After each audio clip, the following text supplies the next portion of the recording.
Dzień dobry moi mili. No, musiałam, bo jak wczoraj zobaczyłam tam tę łąkę i te rośliny na niej, to musiałam tutaj wrócić i zrobić Wam jeszcze 2 filmy. Zaraz zobaczycie, o czym te filmy będą, ale póki co, jak my już tak z Dolarkiem idziemy sobie do tego miejsca, to chciałam Wam jeszcze coś pokazać. Poczekajcie, już Wam pokazuję. Idziemy tutaj tą drogą. Zobaczcie, dzisiaj jest zupełnie inaczej niż wczoraj, bo dzisiaj jest poniedziałek, jak ja to dla Was kręcę. I jest taka cisza, wszyscy już są w pracy, więc nie ma tych rowerzystów, pieszych i ludzi spacerujących tutaj. Ale coś Wam chcę powiedzieć, no patrzcie, i pokazać. Tu jest taki szpalerek. Już jak był live, to już częściowo widzieliście, ale zobaczcie. Co tu można pięknego znaleźć? Tu można znaleźć śliwki. Wiecie, jakie one są smaczne? Ja Cię kręcę, co to za super śliwki. Rosnące, no tutaj między innymi drzewkami, sobie tutaj między leszczynką, brzozą, to sobie rosną sobie śliwki. Zaraz Wam pokażę dalej. O, dobra. Tutaj kuka do nas tak. Dzika róża. Zaraz zobaczycie, że dalej tu jest taka malutka dzika róża, ale jest. Obok dzikiej róży są te takie mirabelki. Zaraz sobie ją zerwę. Ja myślałam, że one są, o zobaczcie tam, że one są niedojrzałe, ale one są twarde, ale super dojrzałe. Tutaj jest czarny bez. O, tutaj są one cały czas jeszcze wiszą. O, tutaj też wiszą. To po nie przyjdę. Na naleweczkę będę miała. O, czy ja je tutaj... O, czekajcie. Czy ja je tutaj dorwę? Tak, jak sobie tak nasteruję.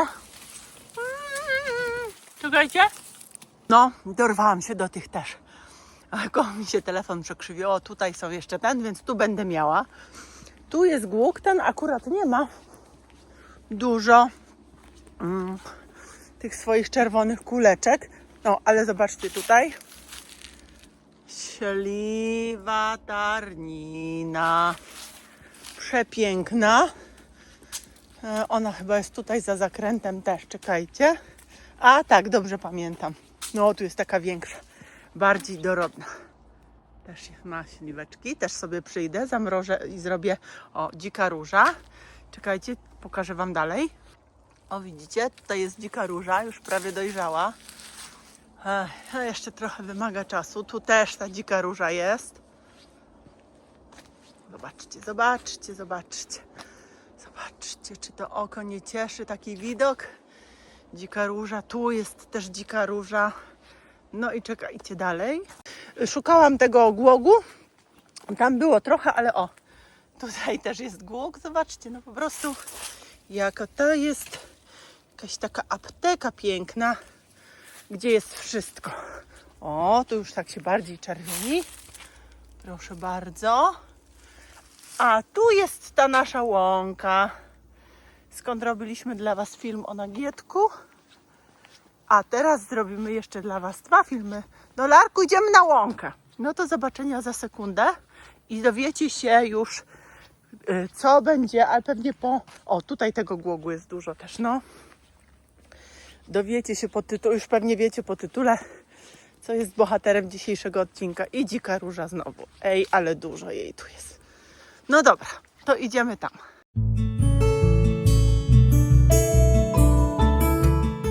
No, jesteśmy i będziemy nagrywać film. Jak mi ktoś powie, że jest 6. czy 8. minuta, a pani jeszcze nic nie powiedziała, to słowo daję, zablokuję na zawsze i nie będzie miał tutaj dostępu do tego konta.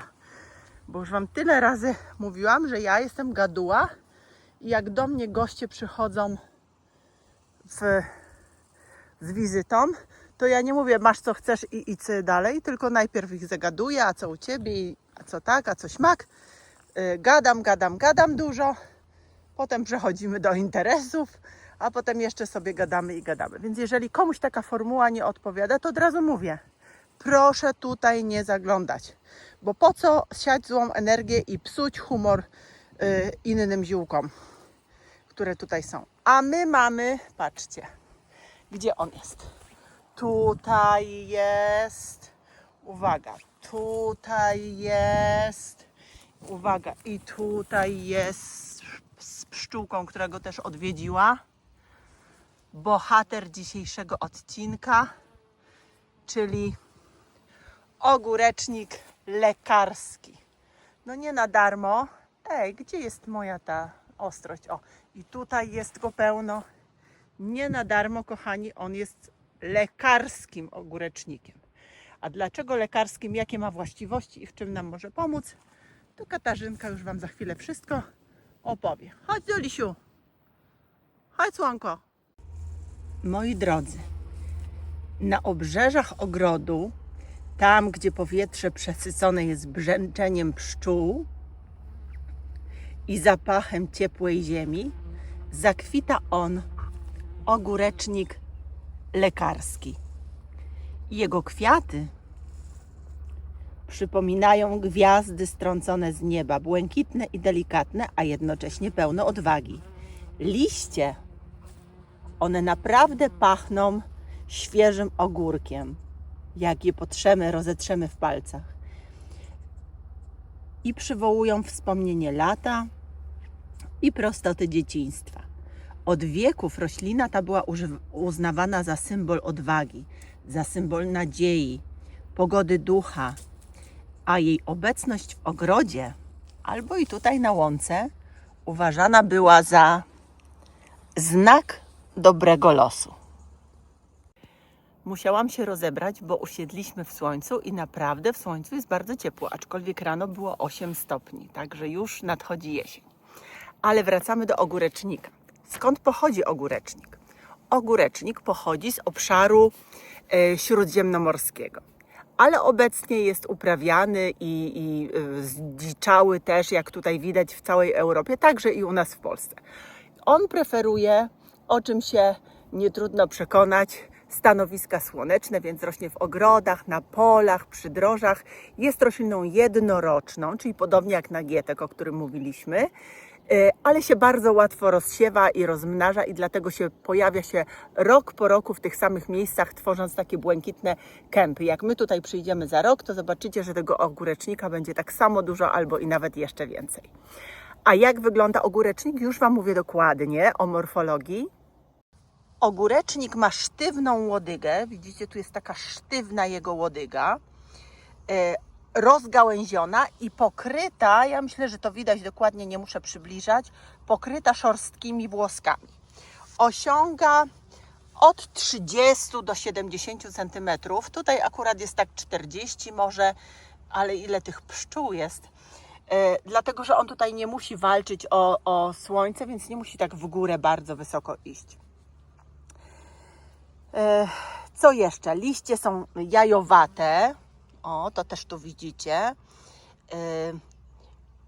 U nasady ogonkowe, czyli osadzone na ogonkach, a wyżej, czyli tam na dole są takie z ogonkiem, a tutaj wyżej, jak widzicie, o proszę, one już są takie siedzące, bez ogonków. Czyli taka to jest charakterystyka. U wielu roślin tak jest. Tak właśnie jest, że na dole z ogonkiem, a u góry bez ogonka. Tutaj, nie chcę, o widzicie, tam są ogonkowe, tutaj na górze już nie. Nie tylko łodyga, bo zobaczcie, kwiaty też tutaj, cała roślina pokryta jest takim gęstym owłosieniem. A jak mówiłam, liście poznajemy po tym, że to ogórecznik, że jak rozetrzemy, to mamy taki zapach świeżego ogórka. Kwiaty są, no oprócz tego, że piękne, tutaj mamy, czekajcie, ostrość, o, kwiaty oprócz tego, że piękne, choć tutaj kwiatku w tę stronę, co? No one nie chcą się przechylić. One tak wyglądają w zasadzie z tej i z tej strony podobnie. Pięciopłatkowe, gwiazdkowate, właśnie dlatego takie, o widzicie, ma 5 płatków i taka gwiazdka, dlatego mówiłam, że te gwiazdy, które spadły z nieba, gwiazdkowate, pięciopłatkowe, najczęściej niebieskie, chociaż zdarzają się też ogórecznika odmiany różowe albo odmiany białe też, ale najczęściej są niebieskie i są niezwykle miododajne. No to już widzicie tutaj po tych rojach pszczół, które koło ogórecznika latają. kwitną od czerwca do września, więc stanowią bardzo cenne źródło pokarmu dla owadów, głównie dla pszczół. Bo długi jest ten okres kwitnienia. Tu widzicie, jeszcze jest dużo tych pąków, które będą kwitły. A owocem jest rozłupnia, która rozbija się na takie 4 niełupki, ale tego tutaj nie, może tutaj nie, tego tutaj nie widać do końca. No dobra. I jakie są związki czynne w ogóreczniku? Słuchajcie, w zielu i w liściach ogórecznika znajdują się śluzy, które mają działanie osłaniające, ale też znajdują się flawonoidy, tak jak kwercetyna, kemferol, garbniki, saponiny, kwasy fenolowe. To są wszystko znane Wam już związki, one tu w ogóreczniku też są. Ale w tym ogóreczniku występują też alkaloidy pirolizydynowe, takie jak są we wrotyczu na przykład i takie, które są w żywokoście.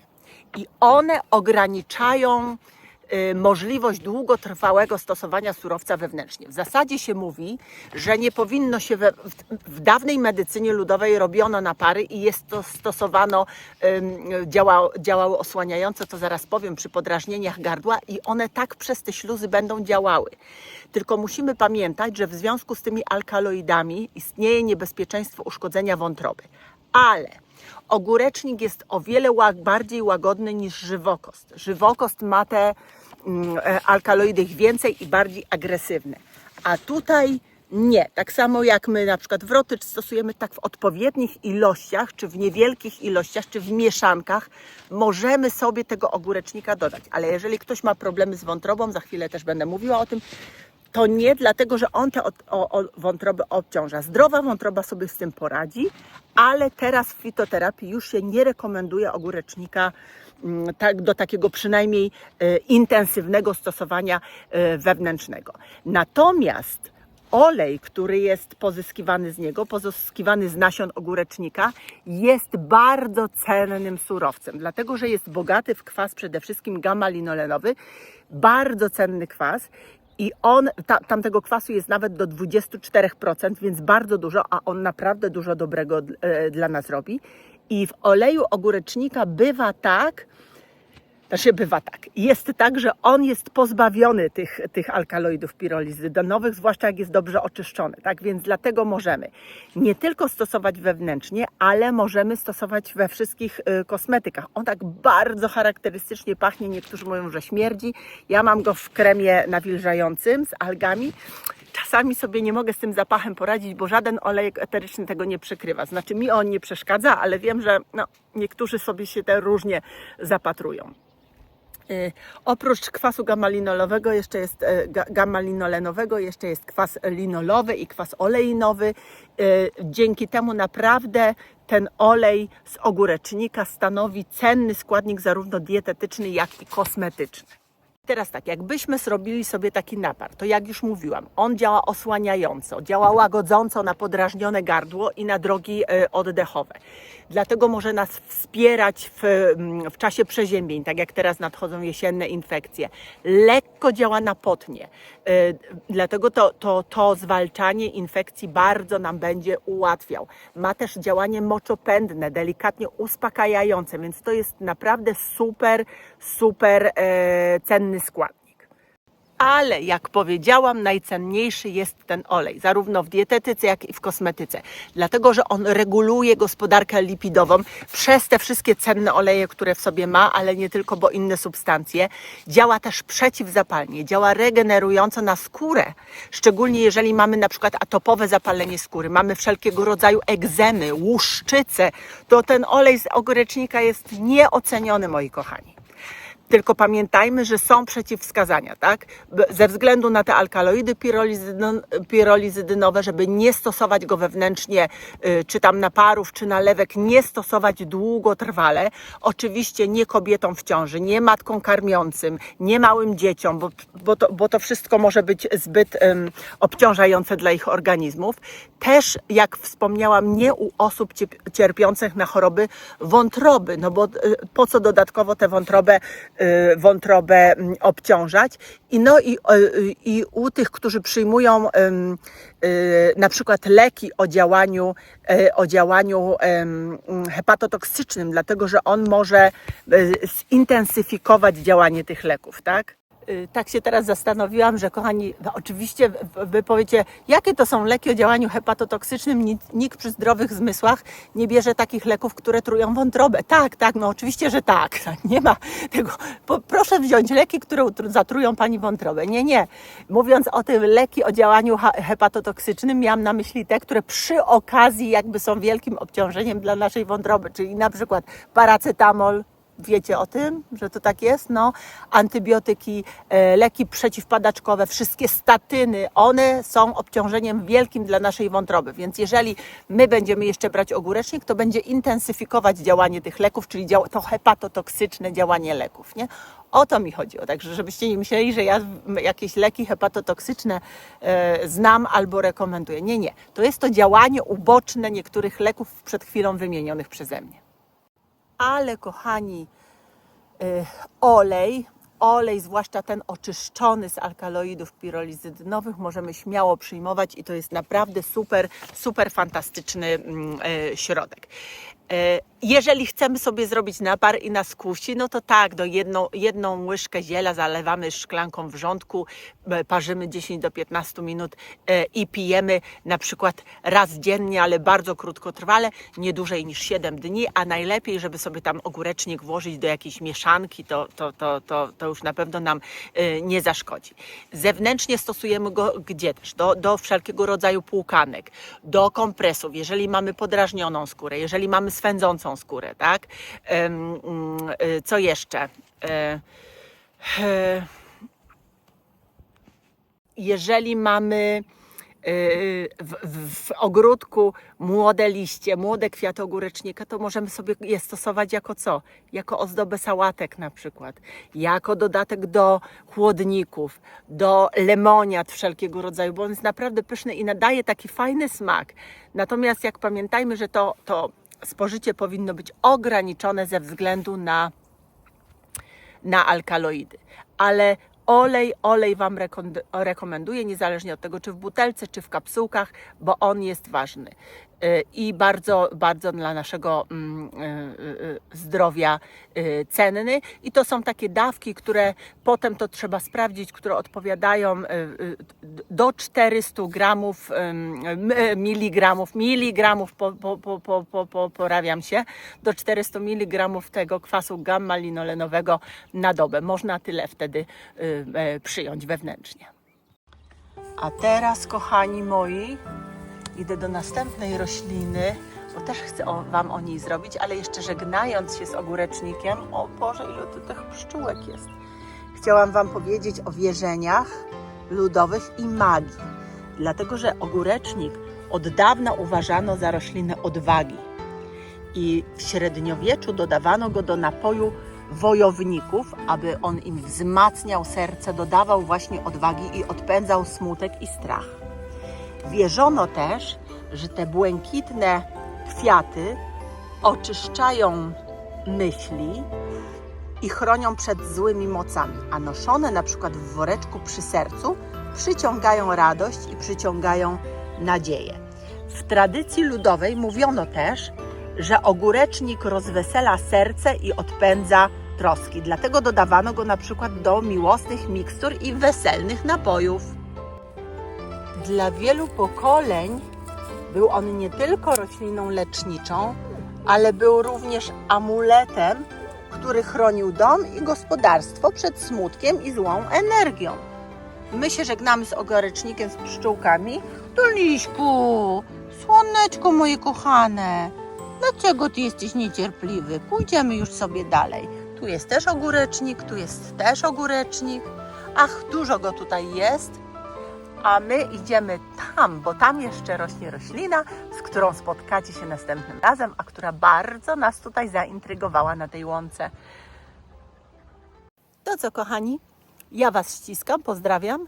Bądźcie zdrowi, korzystajcie jeszcze z ostatnich promieni letniego słońca, zbierajcie ziółka, zbierajcie owoce, których jest teraz pełno, zbierajcie dziką różę. Pamiętajcie, na kanale są 3 filmy poświęcone dzikiej róży i prawidłowemu sposobowi na jej suszenie. Zerknijcie sobie do nich, a my z Dolarkiem idziemy dalej do pracy i widzimy się w następnym filmie. Pa!